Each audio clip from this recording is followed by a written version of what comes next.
നമസ്കാരം. 2 പടക്കങ്ങൾ ചീറ്റിപ്പോയി. മൂന്നാമത്തെ ഒരു പടക്കവുമായി ഒരാൾ കൂടി രംഗത്ത് വരികയാണ്. സേലിംഗമുദ്ര.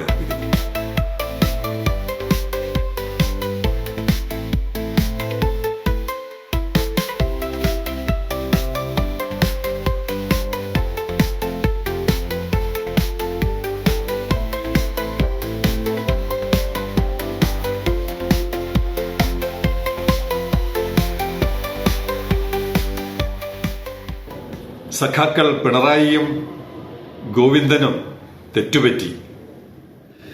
പറയുന്നത് ആരാണെന്നറിയാമോ? മുൻ ധനമന്ത്രി ഡോക്ടർ തോമസ് ഐസക്. അദ്ദേഹം പുതിയൊരു കണ്ടുപിടുത്തം നടത്തി രംഗത്ത് വന്നിരിക്കുകയാണ്. അവര് രണ്ടുപേരും പറഞ്ഞത് ഏൽക്കാതെ പോയി, വെടിയേൽക്കാതെ പോയി, ചീറ്റിപ്പോയി. അതുകൊണ്ട് ഞാൻ പുതിയ ആയുധവുമായി വരികയാണ്, ഇതാണ് യഥാർത്ഥത്തിലുള്ള ആയുധം, മറ്റതൊക്കെ വ്യാജമാണ് എന്നാണ് ഇദ്ദേഹം പറയുന്നത്. വിഴിഞ്ഞം അദാനി കമ്പനിയുടെ ഓഹരി കൈമാറ്റത്തിന് കരാറിലെ 5(3) വകുപ്പ് പ്രകാരം കേരള സർക്കാരിന്റെ അനുവാദം വാങ്ങിയിട്ടില്ല എന്നതിനെ ചുറ്റിപ്പറ്റിയാണ് ഇതുവരെ വിവാദം. അപ്പൊ ആ വിവാദം പിന്നീട് വാങ്ങിയാൽ മതിയെന്നൊക്കെ രേഖകൾ പുറത്തു വന്നപ്പോ അതിലൊരു കഴമ്പുമില്ല, അതുപോയി. എന്നാൽ യഥാർത്ഥ പ്രശ്നം കരാറിലെ 5(9) വകുപ്പാണ്. പുള്ളിയുടെ വെടിയാണ്. എന്നാൽ യഥാർത്ഥ പ്രശ്നം കരാറിലെ 5(9) വകുപ്പാണ്. എന്താണ് ഈ 5(9) വകുപ്പ്?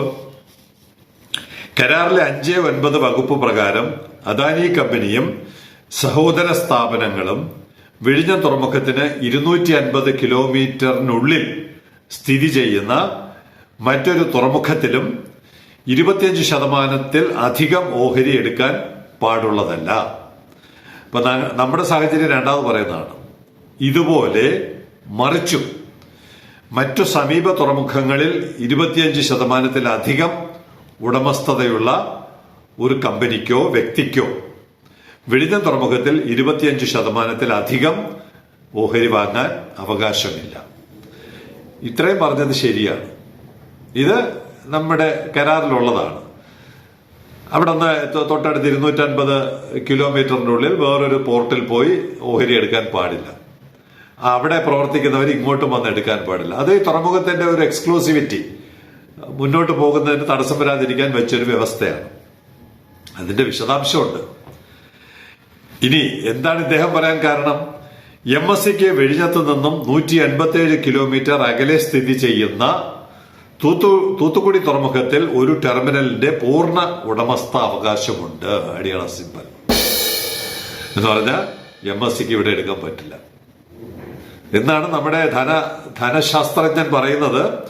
MSCക്ക് വിഴിഞ്ഞത്ത് നിന്ന് 187 കിലോമീറ്റർ, 187 എന്ന് പറയുമ്പോൾ 250 താഴെയാണല്ലോ, 187 കിലോമീറ്റർ അകലെ സ്ഥിതി ചെയ്യുന്ന തൂത്തുക്കുടി തുറമുഖത്തിൽ ഒരു ടെർമിനലിന്റെ പൂർണ്ണ ഉടമസ്ഥാവകാശമുണ്ട്. നമ്മളെ പോലെ, നമ്മുടെ 700 മീറ്റർ പോലെ ഒരു ടെർമിനലിന് പൂർണ്ണ ഉടമസ്ഥ അവകാശമുണ്ട്.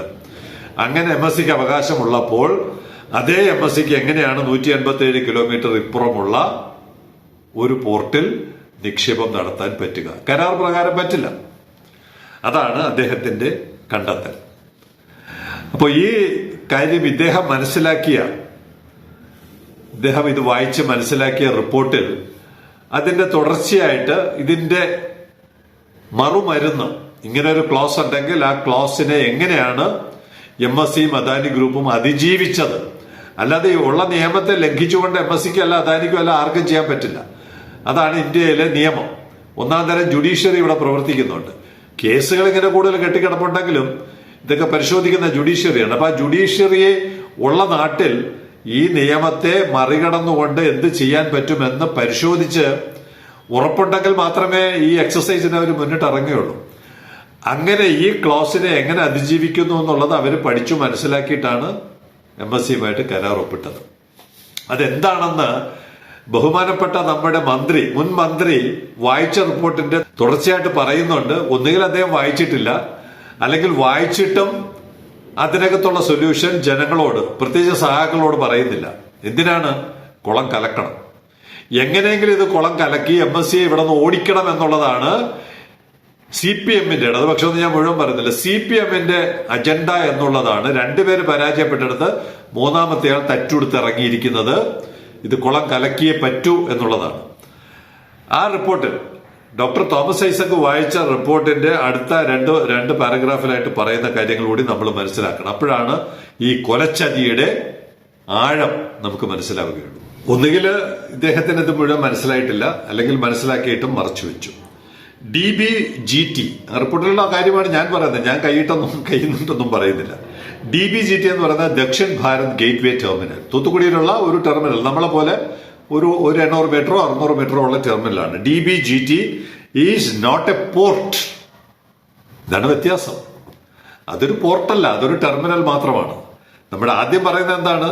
കരാറിലെ 5-9 വകുപ്പ് പ്രകാരം അദാനി കമ്പനി സഹോദര സ്ഥാപനങ്ങളും വിഴിഞ്ഞം തുറമുഖത്തിന് 250 കിലോമീറ്ററിൽ സ്ഥിതി ചെയ്യുന്ന മറ്റൊരു തുറമുഖത്തിലും പോർട്ടിലും 25%-ൽ ഓഹരി എടുക്കാൻ പാടില്ല.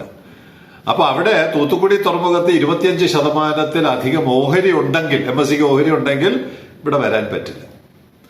എന്താണ്? Whereas DBGT run by TIL is just a terminal. പോർട്ടല്ല, അതൊരു ടെർമിനൽ മാത്രമാണ്. പോർട്ട് എന്ന് പറയുന്നത് ഒരു വലിയ ഇക്കോസിസ്റ്റമാണ്. അതിനകത്ത് ഒരു ചെറിയ പോർട്ട്, ചെറിയ ടെർമിനൽ TIL, നമ്മുടെ ഇവിടെ വരുന്ന ടെർമിനൽ ഇൻവെസ്റ്റ്മെന്റ് ലിമിറ്റഡ് നടത്തുന്നു, അല്ലെങ്കിൽ അവര് എന്റെ ഷെയർ എടുത്തിട്ടുണ്ട്.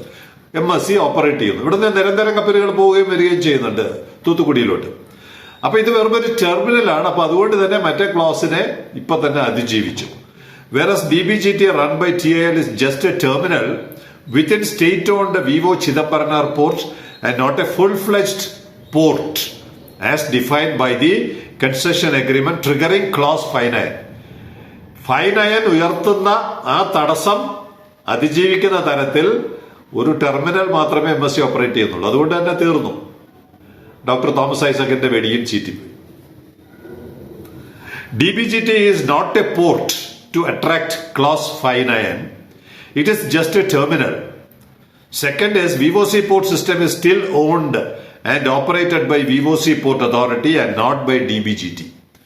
ഒരു ടെർമിനൽ അല്ല എന്റെ ഉടമസ്ഥൻ നമ്മുടെ ഇവിടുത്തെ കേരള സർക്കാരിനെ പോലെ വിവോ ചിദംബരനാർ പോർട്ട് എന്ന് പറയുന്ന ഗവൺമെന്റ് ഓഫ് ഇന്ത്യയുടെ അതോറിറ്റിയാണ് എന്റെ ഉടമസ്ഥൻ. അതൊരു വലിയ ഇക്കോസിസ്റ്റമാണ്. അതിന്റെ വാല്യുവേഷൻ പോലും ഇതുവരെയും ഗവൺമെന്റ് നിർണയിച്ചിട്ടില്ല.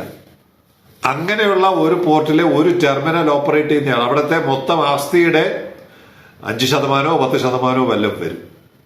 25% വരികയാണെങ്കിൽ തീർച്ചയായിട്ടും MSCക്ക് പറ്റില്ല ഈ കരാർ പ്രകാരം. പക്ഷെ അതിന്റെ വാല്യുവേഷൻ പോലും ഞാൻ അന്വേഷിച്ചിട്ട് എന്റെ വാല്യുവേഷൻ എന്താണ് തൂത്തുക്കുടി പോർട്ട്? അവർക്ക് ആകെയുള്ള സ്ഥലം എത്രയാണെന്ന് അറിയാമോ? 2150 ഏക്കർ. തീർന്നല്ലോ. അതിന്റെ വില ഇടുമ്പോ തന്നെ ക്ലോസ് ഔട്ടാവും, 5.9 ഔട്ടാവും. 2150 ഏക്കർ സ്ഥലം, 960 ഏക്കർ ഹാർബർ സൈസ്. ഹാർബറിന്റെ ഏരിയ മാത്രം 960 ഏക്കർ, 13 ബർത്ത്, 81.50 മില്യൺ ടൺ ഒരു വർഷം ഹാൻഡിൽ ചെയ്തു, 16 കണ്ടെയ്നർ ഫ്രൈറ്റ് സ്റ്റേഷൻസ്, ഒരു ICD, റോഡുമായിട്ട് NH 38, 138 കണക്ട് ചെയ്തിട്ടുണ്ട്, റെയിൽവേയുമായിട്ട് കണക്ട് ചെയ്തിട്ടുണ്ട്. Container terminal, coal terminal, bulk, limestone, other liquid cargo, FR material, fertiliser, POL, petroleum, construction material മാൽദീവ്സിലോട്ട് കയറ്റിവിടുന്നതാണ്. വിൻമിൽ ബ്ലേഡ്സ് അതിന്റെ ടെർമിനൽ തുടങ്ങി ഒരു വമ്പൻ എന്ന് പറഞ്ഞാൽ എത്രയാണ്? 2150 ഏക്കറോളം വ്യാപിച്ചു കിടക്കുന്ന ഒരു വലിയ സമുച്ചയത്തിനകത്ത് ഒരു 600 മീറ്ററോ 800 മീറ്ററോ, വാദത്തിന് നമുക്ക് 800 മീറ്റർ ടെർമിനലുണ്ട്. മൊത്തം തൂത്തുക്കുടി പോർട്ടിന്റെ വാല്യുവേഷന്റെ 5% വരുമോ എന്ന് പോലും എനിക്കറിയില്ല. ഇത്രയും ആസ്തിയുള്ള ഒരു തുറമുഖം, പിന്നെ അതിന്റെ റെപ്യൂട്ടേഷൻ ഇത്രയും വർഷത്തെ, എത്ര നാളായോ അത്രയും നാളത്തെ അതിന്റെ റെപ്യൂട്ടേഷനും ഈ വാല്യുവേഷനിൽ വരും. അങ്ങനെ വരുമ്പോ TIL MSCയും 5% ഒതുങ്ങും, അല്ലെങ്കിൽ അതിൽ താഴെ, അല്ലെങ്കിൽ അങ്ങനെയുള്ള ഒരു ക്ലോസും ഡോക്ടർ തോമസ് ഐസക് വായിച്ചു. ഇത് വെച്ചുകൊണ്ട് ഇവർക്കിവിടെ വരുന്നതിന് തടസ്സമില്ല എന്നും അതിനകത്ത് പറയുന്നുണ്ട്. പക്ഷെ അത് മറച്ചു വെച്ചുകൊണ്ട് ഞാൻ എന്തോ ഒരു മഹത്തായ കാര്യം കണ്ടുപിടിച്ചു, ഞാൻ എന്റെ ബജറ്റിൽ പല മഹത്തായ കാര്യങ്ങളും കണ്ടുപിടിച്ച് അവതരിപ്പിച്ചിട്ടില്ലേ, അതുപോലെ ഞാനൊരു മഹത്തായ കാര്യം കണ്ടുപിടിച്ച് അവതരിപ്പിച്ചു എന്നുള്ളിടത്ത് മൂന്നാമത്തെ പടക്കവും ചീറ്റിപ്പോയി എന്നുള്ളതാണ്. ഒറ്റ ദിവസത്തെ പോലും ലൈഫില്ല. പിണറായി വിജയന്റെ ആരോപണത്തിന് ഒരാഴ്ചയെങ്കിലും ലൈഫ് ഉണ്ടായിരുന്നു. ഇതിന് ഒറ്റ ദിവസത്തെ പോലും ലൈഫില്ലാതെ ചീറ്റിപ്പോയതാണ് ഡോക്ടർ തോമസ് ഐസക്കിന്റെ മഹാത്മ്യം.